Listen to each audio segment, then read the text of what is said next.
Aries, hi! Welcome to Mr. Queen PH. At ito ang inyong energy update for November 1 to 15. Ayan. So, this is a general reading. Maari kayong makarelate, maaring hindi. Just take what resonates. Tingnan natin kung ano ang energies coming to you, Aries, November 1 to 15. November 1 to 15. For Aries.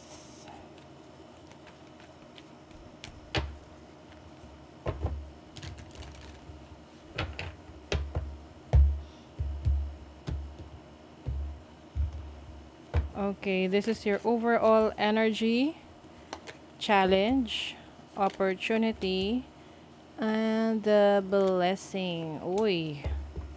Okay, bottom of the deck is the Eight of Wands. So, I see good news coming sa inyo ngayong first half ng November. Itong good news na to, may kinalaman to sa malaking pagbabago. Okay?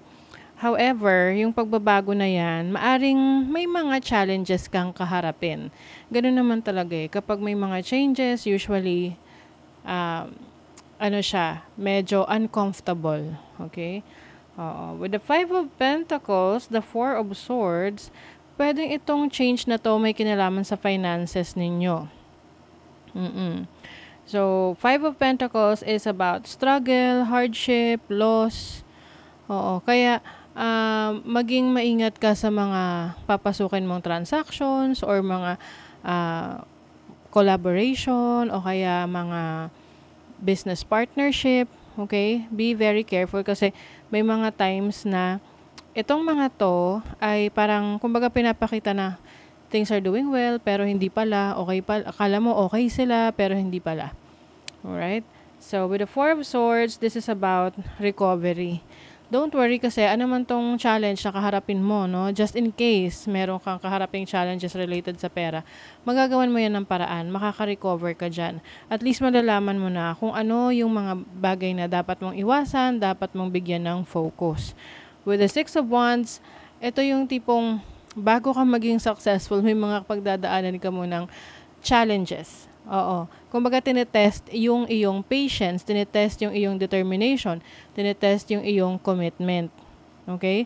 Ng universe, ni God. Ngayon, kung makapasa ka dun sa test na yon, talagang pinatunayan mo na yun talaga yung gusto mong gawin sa buhay, gusto mo talagang ipaglaban, ano man to, then you're going to be very successful in that field. Meron kang kailangang iwanan dito. No? So, maaring meron kang iwanang career, trabaho, business, relationships, na maaring makaramdam ka ng parang heartbroken ka. No? But, that's part of life. Ganun talaga. May mga bagay na kailangan nating i-let go para magbigay tayo ng chance or magbigay tayo ng space para sa mga bagong oportunidad. Kaya, be open to changes.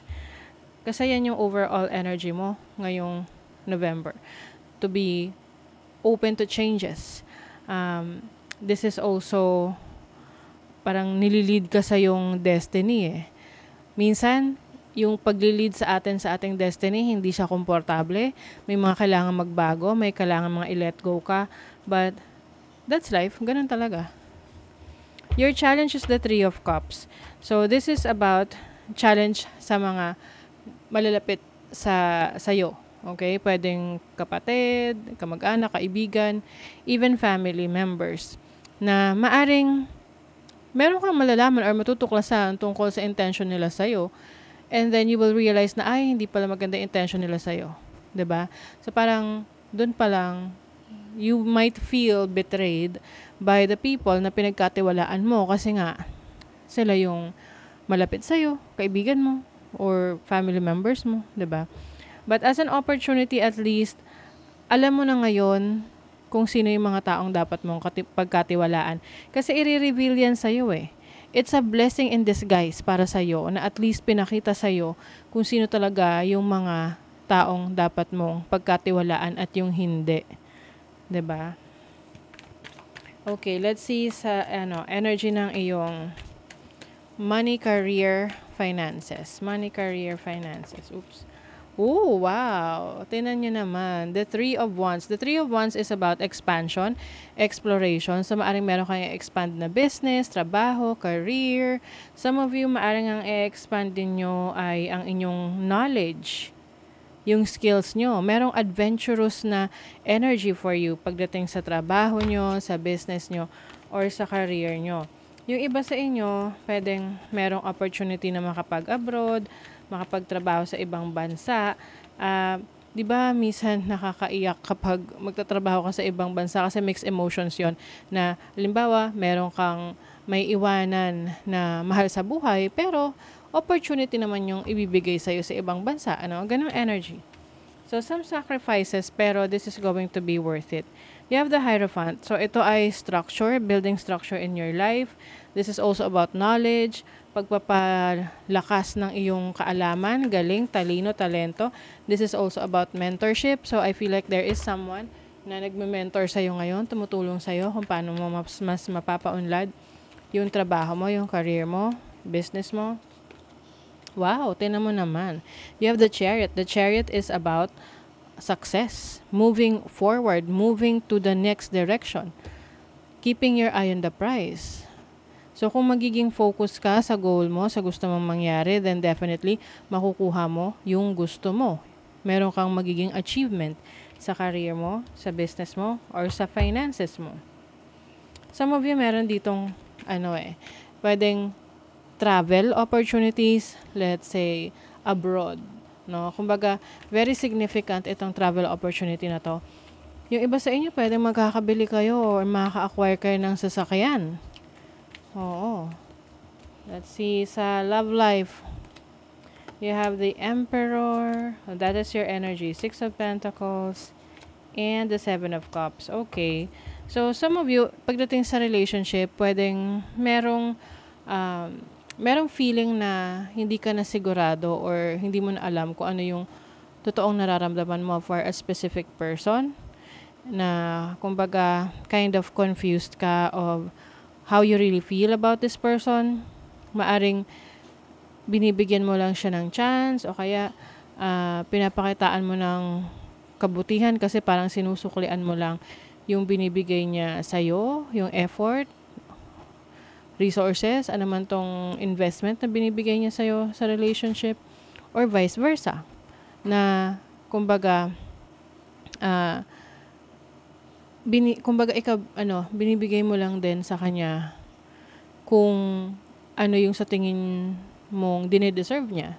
Pero you already know na pwedeng hindi mo na ibibigay yung dinideserve niya. You get my point? Na parang, akala mo ito yung dinideserve niya kasi nag-e-effort siya sa relationship. Pero ang totoo, parang feeling mo may kulang doon sa relationship ninyo.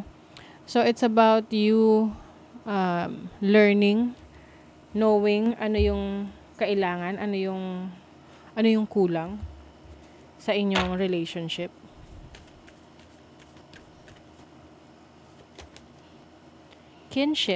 Kinship, yung mga taong malalapit sa'yo.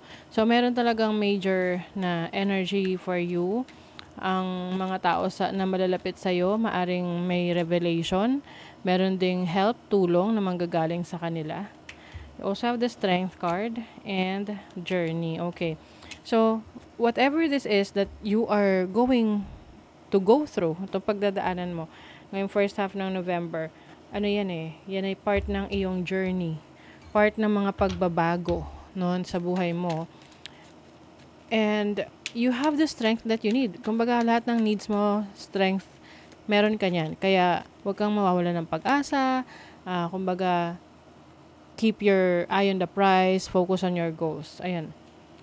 You're also going to be very creative. May mga ideas ka na i-explore mo. Wow, tinan mo. Meron kang jackpot, success.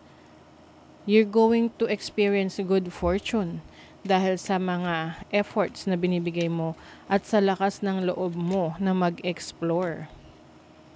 Meron kang mga unresolved issues na kailangan mo na ring i-let go. Okay? Para kumbaga nagbabawas ka ng ng bigat ng bagahe para mas mabilis kang makakilos at makarating ka dun sa gusto mong marating. Ayan, oh. You are awakening to your soul's potential, ascension. 'Di ba? Nag-a-awaken kayo. Iba sa inyo going through major spiritual awakening ngayong first half ng November. So, that is your reading, Aries. Thank you so much. See you again.